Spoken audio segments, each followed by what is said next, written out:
kita di Kabupaten Merauke ini belum merata ya, belum merata semua area itu ada sinyal, dan juga belum merata mungkin kepemilikan HP, sehingga tidak semua hal atau penyampaian edukasi maupun sosialisasi kepemiluan itu harus melalui media sosial. Tapi tidak menampik bahwa penggunaan media sosial itu juga di era modern yang sudah masuk zaman digital ini juga penting. Tapi nih Pak, sama kayak dua sisi mata uang, media sosial juga nih bisa jadi tempat buat penyebaran hoax. Kayak aplikasi-aplikasi yang bisa mengecek berita hoax itu, kayak turn back hoaxnya dari itu bisa dicek langsung kepada kami oleh kalau masyarakat merasa ragu. Dan artinya begini, Sani, dalam melaksanakan tugas demokrasi ini, memanage dan bekerja sama atau berkolaborasi dengan ribuan orang itu memang tidak mudah. Memang dari segi presentasi ini terjadi penurunan. Tapi kalau diukur dari segi kuantitas, dari pilkada-pilkada sebelumnya itu terjadi kenaikan yang signifikan. Suatu hal kejadian luar biasa yang terjadi, mana banyak penyelenggara yang kemudian jatuh sakit sampai ada yang meninggal dunia, dan angkanya juga tidak sedikit. Dan tentu saja itu menjadi tragedi dalam proses atau pesta demokrasi di Indonesia ya. Kemudian KPU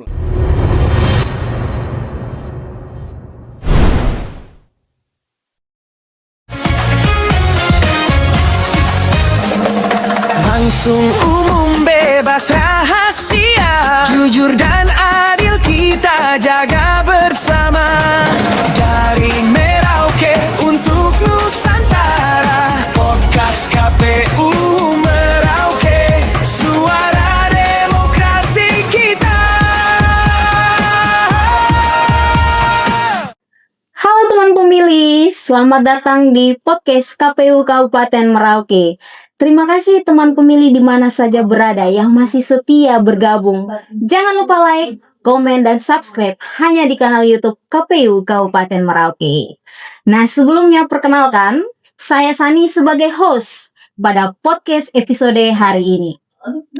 Ya teman pemilih, podcast kali ini dengan topik yang menarik, yaitu kolaborasi demokrasi dan partisipasi pemilih pada pemilu tahun 2024.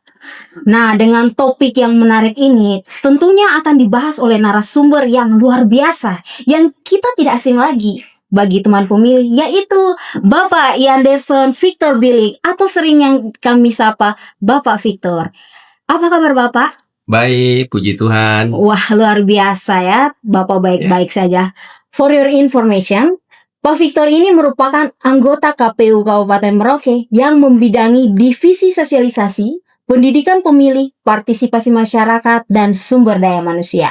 Terima kasih Bapak telah berkenan hadir di studio podcast KPU Kabupaten Merauke. Terima kasih juga sudah diundang ya. Ya, kalau biasanya Bapak yang menjadi host, kali ini Bapak ya yang jadi narasumbernya. Iya benar.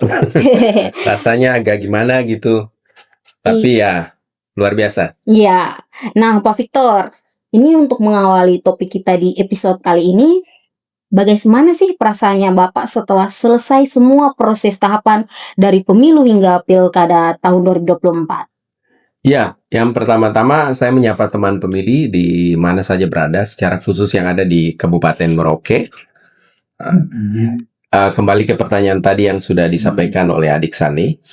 Tentu saja kami, KPU Kabupaten Merauke, ya, bukan hanya saya, tapi seluruh jajaran KPU Kabupaten Merauke, merasa bersyukur dan sangat lega bahwa kontestasi demokrasi yaitu pemilu dan pilkada tahun 2024 sudah berjalan dengan baik, lancar, aman, dan damai, dan tuntas tentunya. Jadi kita semua ya memanjatkan rasa syukur, terima kasih pada Tuhan bahwa semuanya sudah selesai, dan apa yang diharapkan dari pesta demokrasi atau kegiatan demokrasi tersebut sudah selesai, yakni dengan kita memiliki presiden dan wakil presiden, memiliki wakil di DPR RI, kemudian anggota DPD, kemudian perwakilan rakyat di tingkat provinsi dan kabupaten, dan juga kepala daerah. Ya. Jadi legislatif dan eksekutif sudah tuntas kami kerjakan secara baik. Wah, Demikian. luar biasa ya Pak, dengan tahapan yang begitu panjang, KPU mampu melaksanakan pesta demokrasi yang aman dan damai tanpa adanya pemungutan suara ulang.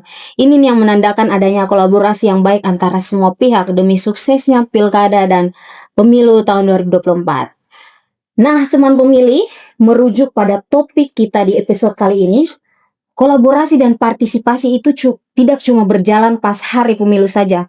Namun semua itu bisa sukses karena ada tenaga kerja yang berperan penting, mulai dari SDM tetap KPU sampai dengan badan ad hoc yang dibentuk khusus buat pemilu dan pilkada tahun 2024. Nah ini nih yang bikin kita berpikir, bagaimana sih Pak monitoring atau evaluasi kinerja SDM atau badan ad hoc selama tahapan pemilu dan pilkada tahun 2024? Ini penting sekali nih buat mengukur apakah mereka bekerja sesuai dengan tugas dan target yang ditetapkan atau tidak.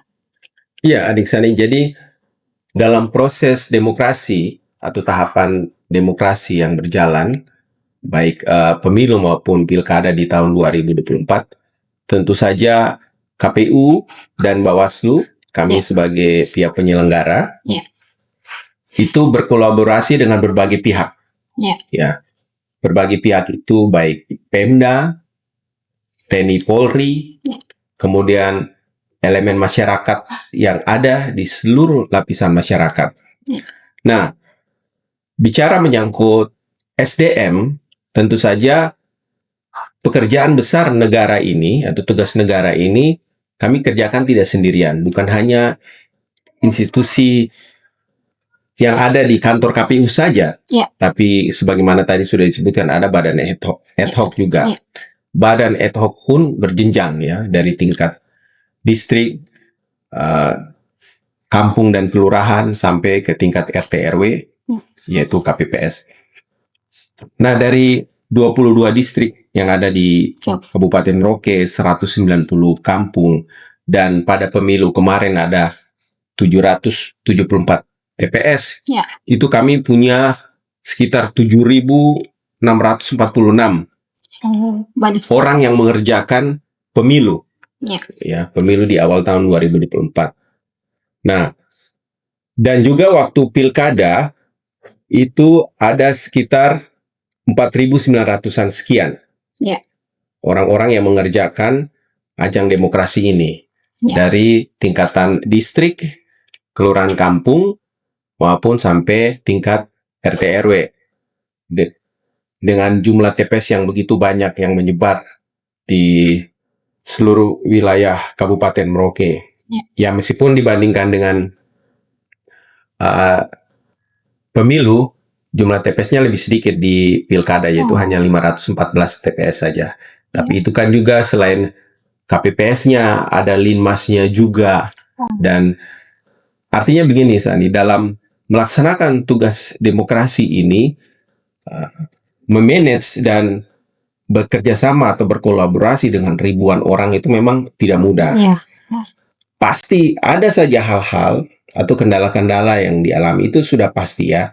Dalam bidang apapun ketika kita bekerja sama dengan orang yang begitu banyak, pasti ada masalah-masalah yang akan timbul. Tapi bagaimana hal-hal itu dapat kita manage, kita atur, kita koordinasikan, komunikasikan dengan baik sehingga tujuan utama dari pelaksanaan tahapan demokrasi itu dapat terselesaikan. Artinya mulai dari tahap ketika pemilu atau pilkada itu mulai di launching, kemudian masuk ke tahapan pencalonan, sampai tahapan kampanye, masa tenang dan hari H pelaksanaan, habis itu masuk ke rekapitulasi, sampai dengan akhirnya kami pleno.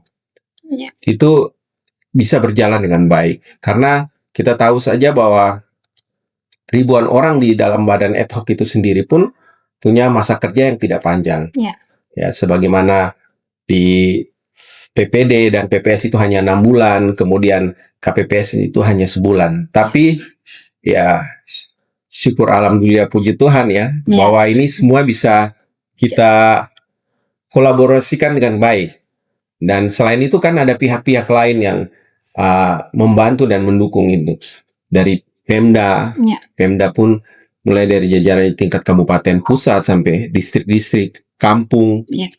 Kemudian Bawaslu sendiri sebagai rekan penyelenggara kami juga punya pengawas di semua lini pelaksanaan pemilu maupun pilkada, dan juga TNI Polri juga memberikan pengamanan kepada kami semua sehingga semua bisa berjalan dengan baik, baik pelaksanaan pemilu pilkadanya maupun dalam pendistribusian logistiknya.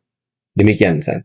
Wah, jadi jelas sekali ya Pak, bahwa monitoring dan evaluasi ini menjadi kunci agar semua tenaga kerja bisa berperan optimal selama masa pelaksanaan pemilu dan pilkada. Oh ya, menyangkut monitoring juga. Monitoring tentu saja kami monitoringnya berjenjang ya. Mulai dari kami di KPU yang ada di pusat Kabupaten Merauke ini, di Kota Merauke ini, kemudian turun ke distrik, di tingkat kelurahan sampai di tingkat RT RW atau KPPS-nya. Kemudian demikian juga rekan-rekan Bawaslu mempunyai pengawas pemilu yang ada di semua level tingkatan satuan yang sudah ada. Jadi monitornya berjalan dengan baik. Kami lakukan secara internal maupun eksternal, itu terpantau dengan baik. Ya, jadi semua berjalan dengan baik ya Bapak ya. Nah, teman pemilih, selain tenaga kerja yang handal, ada hal lain juga yang sangat penting nih, agar pilkada berjalan dengan baik, yaitu sosialisasi ke masyarakat. Karena kalau masyarakat tidak tahu tentang jadwal, cara berpartisipasi, atau bahkan calon menjadi kontestan, maka partisipasi yang tadi kita bicarakan jadi tidak akan tercapai.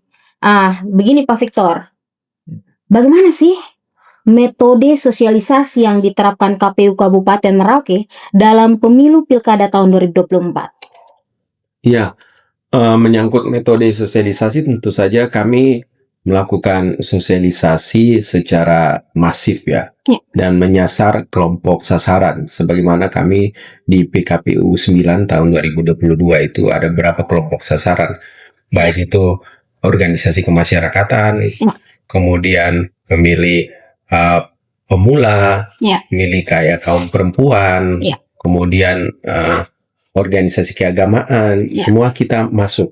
Nah, pada pemilu kemarin, pemilu di awal tahun 2024,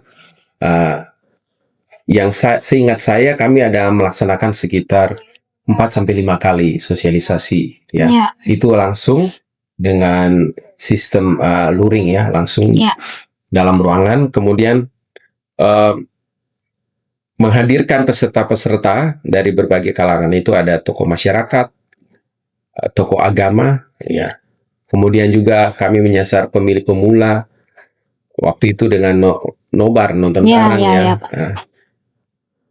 Kejarlah janji waktu itu ya di kampus. Harus booming itu. Ya, artinya kemudian juga ya kelompok-kelompok masyarakat yang dalam skala luas, pemimpin-pemimpin tokoh masyarakat.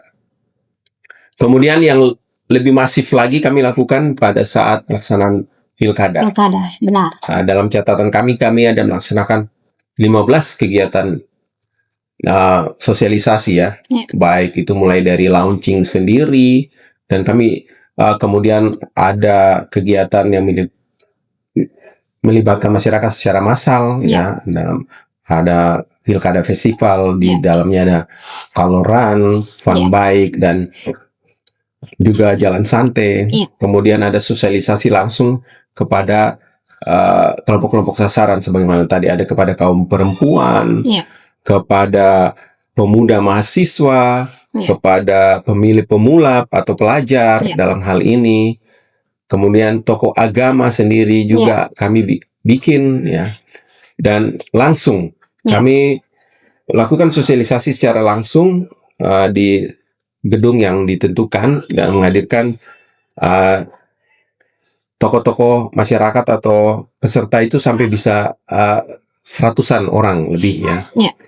Dan juga tentu saja kami lakukan sosialisasi melalui media. Media ini media cetak, dengan bekerja sama dengan pemberita-pemberita atau wartawan-wartawan yang ada di Merauke ini melalui media-media yang mereka miliki, kemudian melalui RRI, ya TVRI, Kompas TV, artinya, dan juga tidak ketinggalan adalah media online. Ya. Sebagaimana diketahui, KPU juga kan punya media online ya, Facebook, YouTube, TikTok, kemudian Instagram. Kami juga membuat konten-konten yang isinya adalah sosialisasi tentang pelaksanaan pilkada itu, sehingga kami yakin dengan pasti bahwa pesan tahapan pilkada itu bisa tersampaikan kepada seluruh lapisan masyarakat. Bahkan juga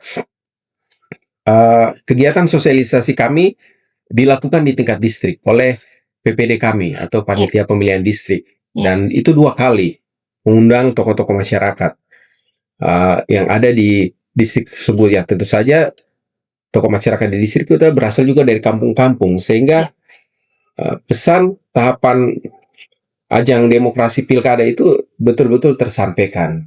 Teknik, cara mencoblos, kemudian bagaimana mereka dapat langsung datang ke TPS menyalurkan hak suara mereka dan sebagainya. Itu syarat-syaratnya seperti apa, kami sudah sampaikan melalui sosialisasi itu. Demikian, Adik Sani.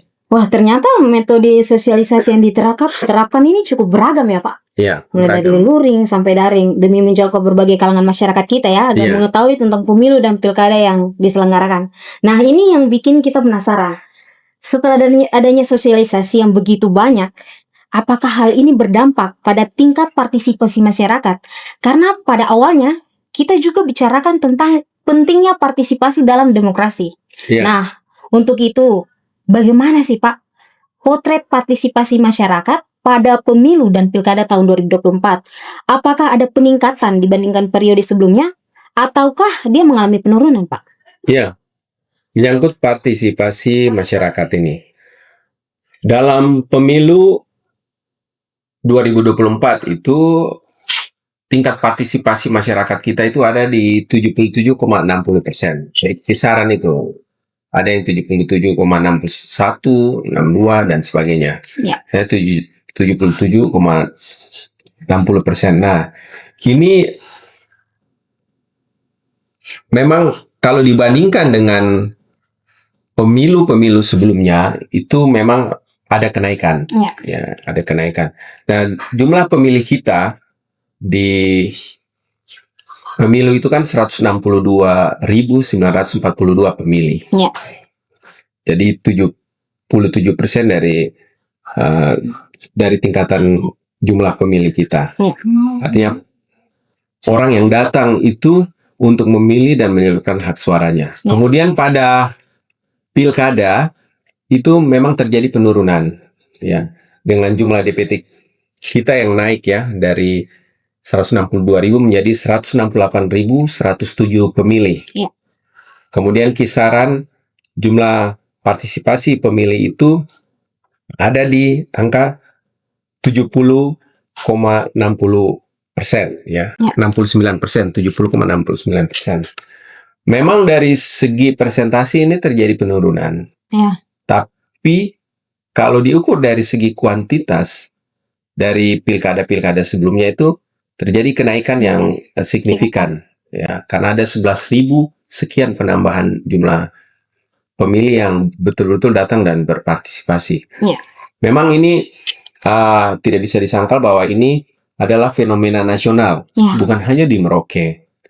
Apa yang terjadi juga di beberapa kabupaten lain yang ada di Papua Selatan ini, demikian juga. Kemudian yang terjadi secara nasional juga terjadi penurunan dari angka partisipasi di pemilu yang bisa mencapai 80% sekian. Kemudian di pilkada kemudian menjadi turun kayak range 70%.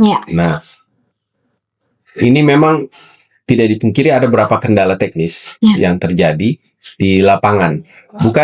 Bukan sekali lagi bukan kepada bahwa masyarakat kemudian enggan untuk memilih, tidak. Tapi ada hal-hal teknis yang sudah dikaji, ya, dikaji secara empiris untuk menjadi masukan untuk kenapa hal ini bisa terjadi menjadi suatu fenomena nasional. Demikian. Wah, bagus berarti ya Pak, kalau ada peningkatan partisipasi masyarakat, berarti ini bukti kerja keras. Dari segi kuantitas tadi. Semua pihak benar-benar terbayarkan. Nah, tapi nih teman pemilih, kita tidak boleh lupa juga sama pihak yang selalu bekerja keras di belakang layar. Mereka yang bangun TPS, menunggu pemilih dari pagi sampai malam, bertugas menghitungkan perolehan suara sampai larut malam. Bahkan di TPS kita ada ya yang sampai tembus pagi. Untuk itu bagaimana sih Pak potret masalah pemilu pilkada 2019-2020 dibandingkan pemilu pilkada tahun 2024 dari sisi kesehatan dan kelelahan penyelenggara? Apakah ada perbaikan sistem agar mereka lebih terjaga Pak? Iya, baik. Dari sisi kesehatan ya. Memang dalam pemilu pilkada tahun 2019 dan 2020 ada ya menurut saya suatu hal kejadian luar biasa yang terjadi, di mana banyak penyelenggara yang kemudian jatuh sakit sampai ada yang meninggal dunia dan angkanya juga tidak sedikit. Dan tentu saja itu menjadi tragedi dalam proses atau pesta demokrasi di Indonesia ya. Kemudian KPU melakukan evaluasi sehingga pada pelaksanaan pemilu dan pilkada tahun 2024, syukur, alhamdulillah, puji Tuhan, bahwa kejadian itu tidak terulang lagi. Ya, tidak terulang lagi bahwa jatuh korban pada pihak penyelenggara yang begitu besar. Memang ada kejadian 1-2 di berbagai tempat. Ada penyelenggara yang kemudian jatuh sakit sampai meninggal, tapi itu dalam skala yang kecil sekali. Sangat kecil sekali. Dan secara khusus untuk kita di Kabupaten Merauke, memang dalam pemilu pilkada itu tidak ada kejadian luar biasa yang seperti begitu. Tapi memang ada penyelenggara yang kemudian jatuh sakit dalam proses melaksanakan pemilu maupun pilkada. Tapi tidak sampai yang fatal sekali. Ada memang pada saat pemilu itu ada yang kemudian sakit setelah pasca pemungutan suara, kemudian penghitungan suara.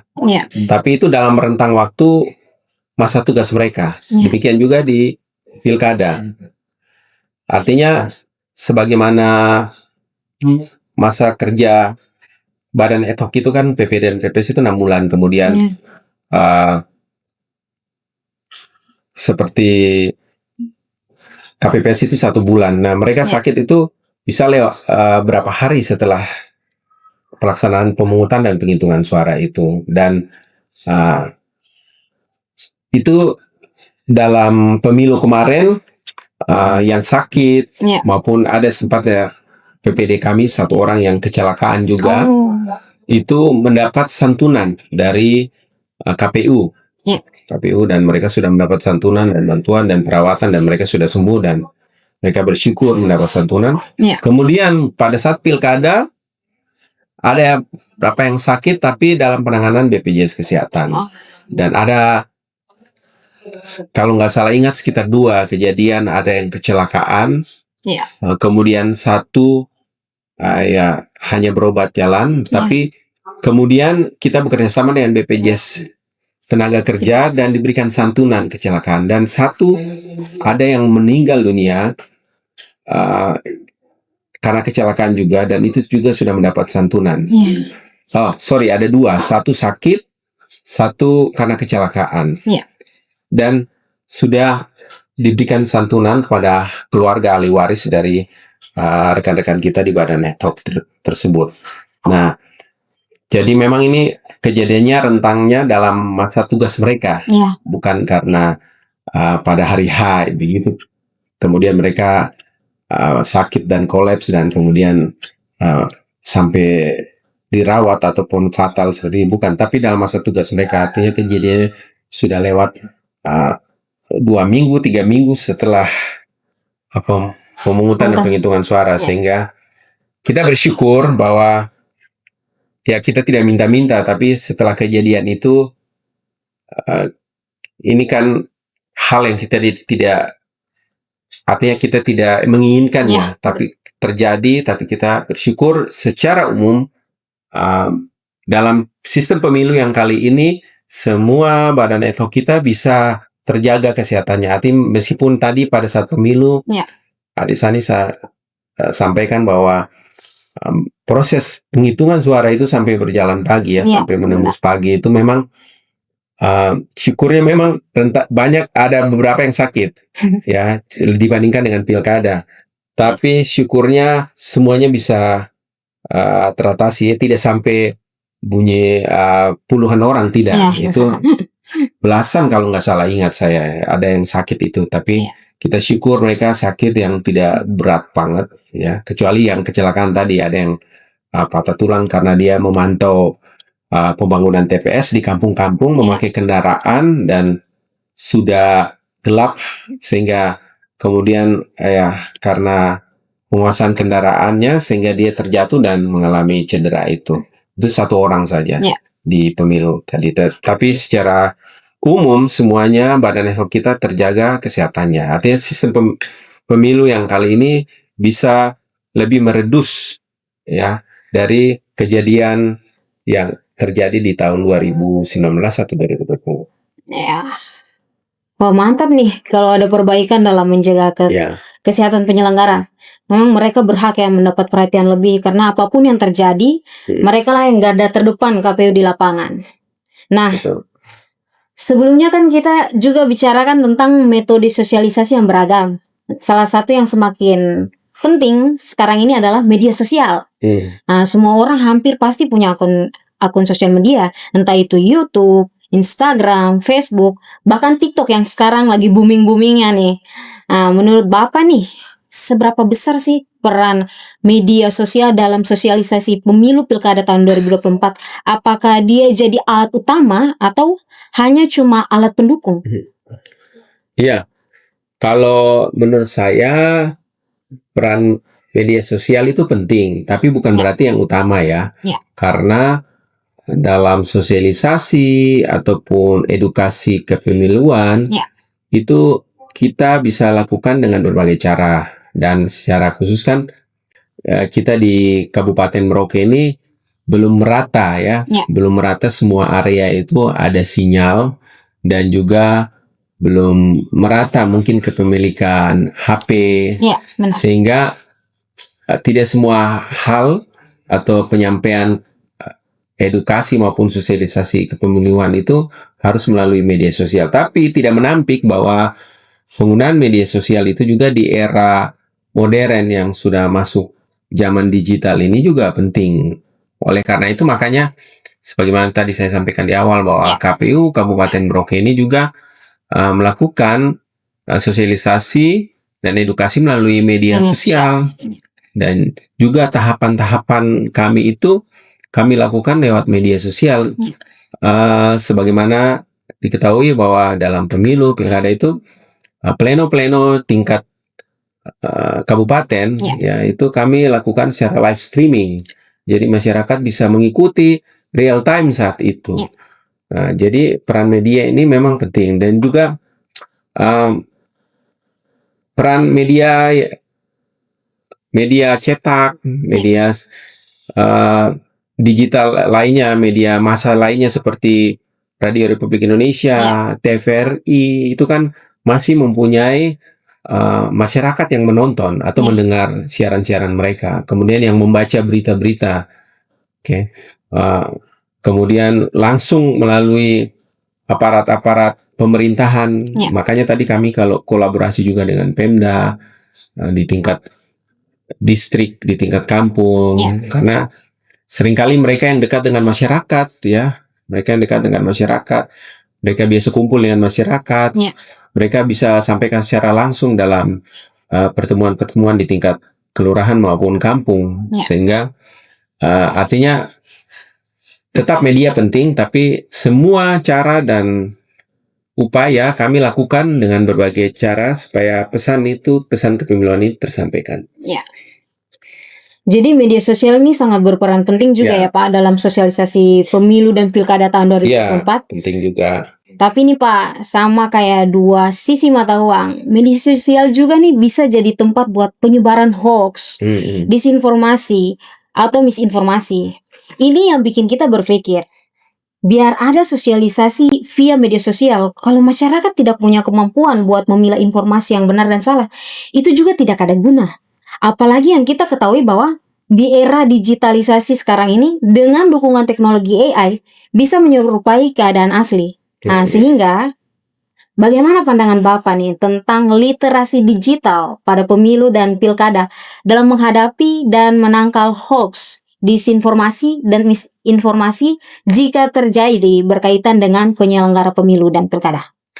Iya, memang menyangkut ajang demokrasi, kemudian bagaimana edukasi kepemiluan dan sosialisasi itu tersampaikan melalui media, itu harus dibarengi dengan literasi digital yang baik.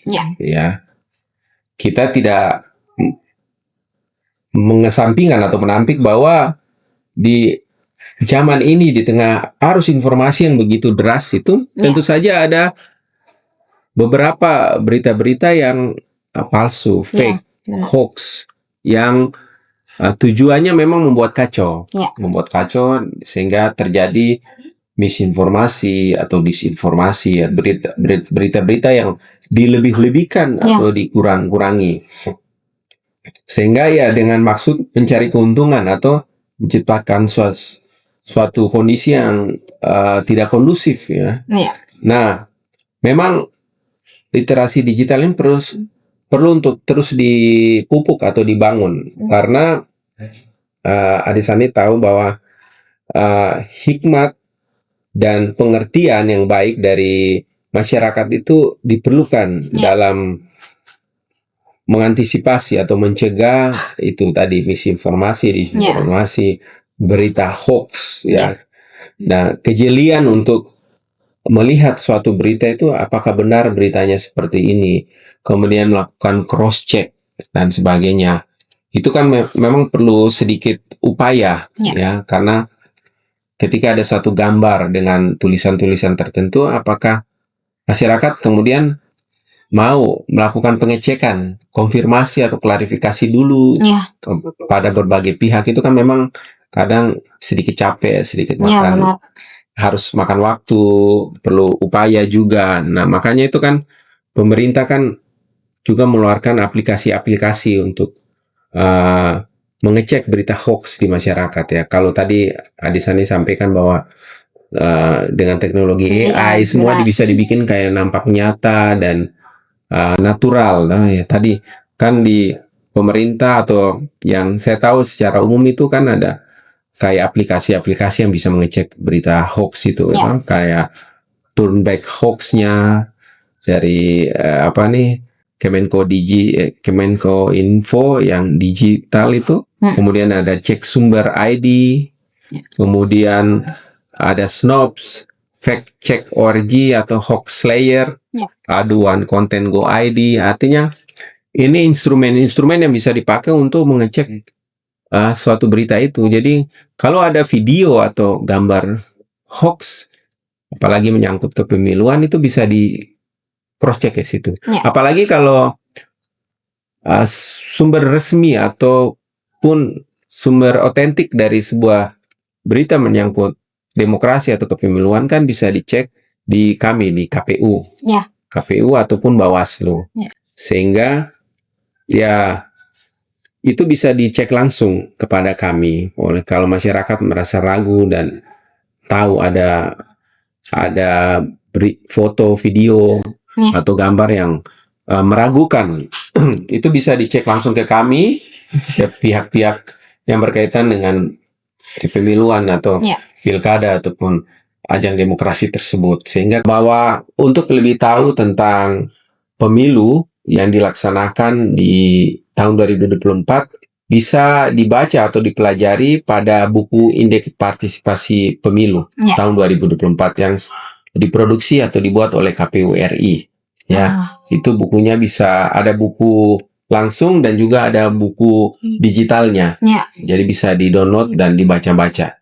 Sehingga bisa tahu potret partisipasi pemilu yang ada di Indonesia ini di tahun 2024. Demikian. Ya.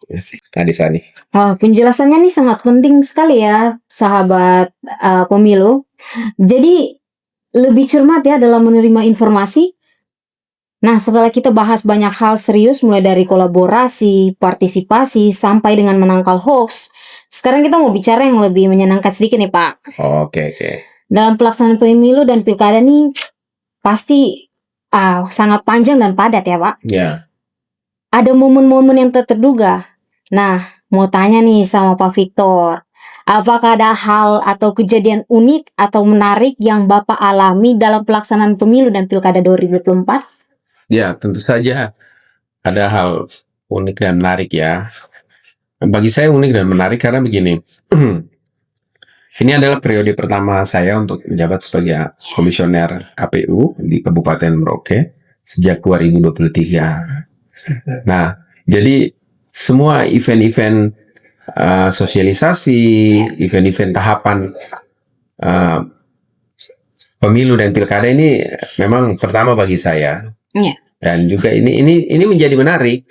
Nah, tapi secara khusus yang sangat menarik tentu saja pada saat pelaksanaan sosialisasi kita di pilkada ya, karena itu kami bikin sekali banyak event dan itu ramai sekali, ya, menggembirakan, seru, meriah, melibatkan banyak orang dan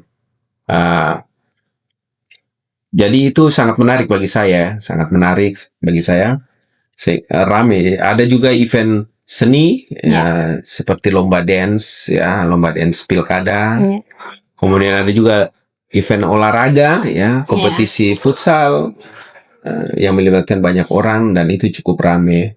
Itu sangat menarik. Dan juga pas pilkada festival juga cukup ramai ya. Tadi ada ribuan masyarakat Merauke yang terlibat di dalamnya.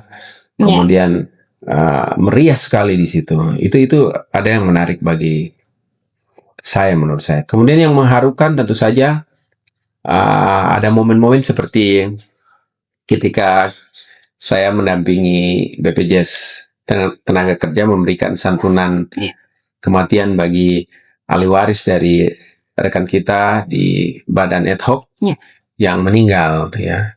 Itu mengharukan karena mengharukan dan menyedihkan. Saya sampai ikut menangis juga mendengarkan cerita dari keluarga bagaimana sosok dari almarhum ketika mereka bersama-sama dengan almarhum ini, kemudian bagaimana kehidupan mereka. Kemudian kita memberikan santunan itu dengan mengharukan. Jadi bagi saya itu hal-hal yang mengesankan dan tentu saja semua proses ini menjadi kenangan atau memori tersendiri lah bagi saya tentunya. Demikian. Wah, jadi ada kisah haru, ada kisah serunya nih ya Pak Victor. Ini benar-benar bukti bahwa pelaksanaan pemilu juga ada momen-momen yang menyenangkan dan berharga. Saja. Nah, cerita itu juga bikin kita berpikir tentang masa depan. Karena semua yang kita bahas hari ini, kolaborasi, partisipasi, perbaikan sistem, itu semuanya membuat demokrasi kita ini semakin baik ya. Nah, untuk itu, kolaborasi seperti apa yang diharapkan pada pemilu pilkada mendatang? Apa sih yang bisa diperbaiki lagi agar kolaborasi antar pihak semakin optimal, Pak? Ya, kolaborasi tentu saja yang kita inginkan adalah kolaborasi yang efektif dan efisien ya ke depannya untuk pelaksanaan pemilu pilkada selanjutnya. Kolaborasi antara kami lembaga penyelenggara dengan Bawaslu, kolaborasi dengan Pemda, dengan TNI Polri, juga dengan organisasi kemasyarakatan. Karena ajang demokrasi ini adalah bagian penting dari pembentukan pemerintahan di suatu daerah dan negara kita tentu saja ya. Kita tidak bisa mengesampingkan hal ini. Nah, kita sebagai warga negara adalah harus mengikuti apa yang menjadi suatu ketetapan di negeri ini, bahwa ajang demokrasi ini adalah ajang yang penting, menjadi event negara atau tugas negara untuk kita laksanakan untuk membentuk pemerintahan di suatu daerah, baik pemerintahan eksekutif dan legislatif. Sehingga kerjasama antara berbagai elemen atau instansi, baik pemerintah non pemerintah, itu menjadi penting. Jadi kolaborasi atau kerjasama ini harus kita padukan secara baik sehingga tujuan bersama itu bisa tercapai. Ya, kita tentu tahu bahwa tanpa kolaborasi maka akan ada saja masalah yang terjadi yang akan berdampak pada ketidakkondusifan suatu daerah, ketidakamanan atau kekacauan dan sebagainya. Sehingga kolaborasi yang efektif, efisien antar lembaga ini penting ke depannya kita bangun bersama. Apalagi saya mau tambahkan di sini, Adik Sani, bahwa potret kepemiluan kita ke depannya tentu saja saya yakin akan berubah karena pasca putusan MK 135 tahun 2025 ini yang sudah kemudian menginstruksikan untuk memisah antara pemilu nasional dan pemilu daerah, ya. Dan ini tentu saja akan tertuang dalam undang-undang baru kepemiluan. Nah, bagaimana kita kemudian menghadapi suatu babak baru atau dimensi baru kepemiluan di masa yang akan datang, ya. Tahun 2029 dan seterusnya. Dengan putusan MK tersebut. Nah, saat ini kan undang-undangnya lagi dipersiapkan, lagi dibentuk nih. Kita berharap bahwa semua evaluasi yang sudah dilakukan dari pemilu Pilkada 2024 ke bawah itu menjadi masukan yang baik dari semua lembaga-lembaga negeri ini yang berkepentingan dengan pelaksanaan pemilu Pilkada yang lebih baik. Ya, kita tentu berharap pemilu Pilkada kita akan lebih baik dari sekarang ini. Bahkan yang unik menurut saya, apakah menjadi pertanyaan semua pihak, apakah akan terfasilitasi menyangkut e-voting, ya. Bahwa ya katanya nanti kita bisa e-voting ya melalui digital. Nah, ini kan menjadi pertanyaan bersama, tapi belum, ya. Artinya kita menunggu saja. Kami KPU sebagai pelaksana undang-undang, seperti apa bunyi undang-undang kepemiluan yang baru, seperti itulah yang akan kita ikuti dan kita jalankan. Demikian, Sani. Wah, berarti harapannya ini sungguh sangat baik ya, Pak. Bikin kita semakin semangat dan memperbaiki demokrasi kita ke depannya. Nah, kolaborasi antar pihak itu pasti tidak bisa berdiri sendiri. Yang paling penting adalah masyarakat sendiri sebagai pemilih. Untuk itu, partisipasi dan pendidikan pemilih seperti apa nih, Pak, yang diharapkan ke depannya? Ya, tentu saja kami berharap bahwa ke depannya masyarakat yang mempunyai hak pilih, ya, dapat sungguh-sungguh berpartisipasi di dalamnya. Dan tingkat partisipasi masyarakat bisa semakin naik. Artinya masyarakat memenuhi syarat itu kan harus sudah berusia tertentu, ya. Ya, 17 tahun ke atas. Itu yang sudah memiliki identitas, ya, KTP atau kartu kependudukan. Artinya di masa-masa ini ada masyarakat kita yang akan nanti menjadi pertama kali atau pemilih pemula di pemilu-pemilu yang akan datang. Kemudian masyarakat yang sudah mempunyai hak pilih diharapkan mereka lebih sadar lagi untuk datang dan menyalurkan hak pilih, ya, dalam ajang demokrasi ke depannya. Ya, karena kendala-kendala yang menjadi evaluasi di pemilu pilkada sebelumnya itu diharapkan akan punya solusi yang baik sehingga masyarakat betul-betul bisa hadir memberikan hak suaranya dan tingkat partisipasi masyarakat lebih tinggi. Jadi artinya jumlah DPT itu dapat menampung atau mendata masyarakat yang benar-benar akan memilih, ya, bukan masyarakat yang sudah didata tapi tidak memilih. Harapan kedepannya seperti begitu, dan kami tentu saja selain tingkat kepedulian atau partisipasi masyarakat bisa semakin lebih tinggi, untuk harapannya kedepannya adalah ada sistem pemilu yang lebih memudahkan untuk semua masyarakat terlibat di dalamnya. Dan tentu saja dalam pelaksanaan pemilu pilkada di masa-masa akan datang, kami sebagai penyelenggara tetap menjaga netralitas dan integritas kami sebagai penyelenggara untuk pelaksanaan ajang demokrasi yang lebih baik lagi ke depannya. Demikian. Wah, terima kasih nih Pak Victor. Penerangannya bikin kita lebih jelas lagi tentang arah yang harus kita ambil demi memajukan demokrasi di Kabupaten Merauke. Nah, sebelum kita mengakhiri podcast di episode kali ini, saya mau memberikan kesempatan nih kepada Bapak buat memberikan closing statement atau pesan buat teman pemilih semua nih. Apakah ada pesan khusus yang mau disampaikan tentang pemilu, pilkada, atau demokrasi di daerah kita? Silakan Pak. Baik, teman pemilih di mana saja berada, ya melalui ajang podcast kali ini saya mau menyampaikan bahwa peran kita sebagai warga negara adalah penting. Ya, kita sebagai warga negara yang baik, kita tetap selalu berusaha untuk mendukung dan berpartisipasi, berkontribusi dalam ajang demokrasi, baik pemilu maupun pilkada. Kita harus selalu positif dan optimis akan negeri ini, dan kita tidak boleh pesimis atau negatif terhadap kemajuan bangsa dan negara kita. Ya, kami berharap, ya kami dari KPU Kabupaten Merauke berharap agar masyarakat tetap akan berpartisipasi dalam setiap ajang demokrasi yang dihelat atau diadakan oleh negara kita dan terlibat di dalamnya.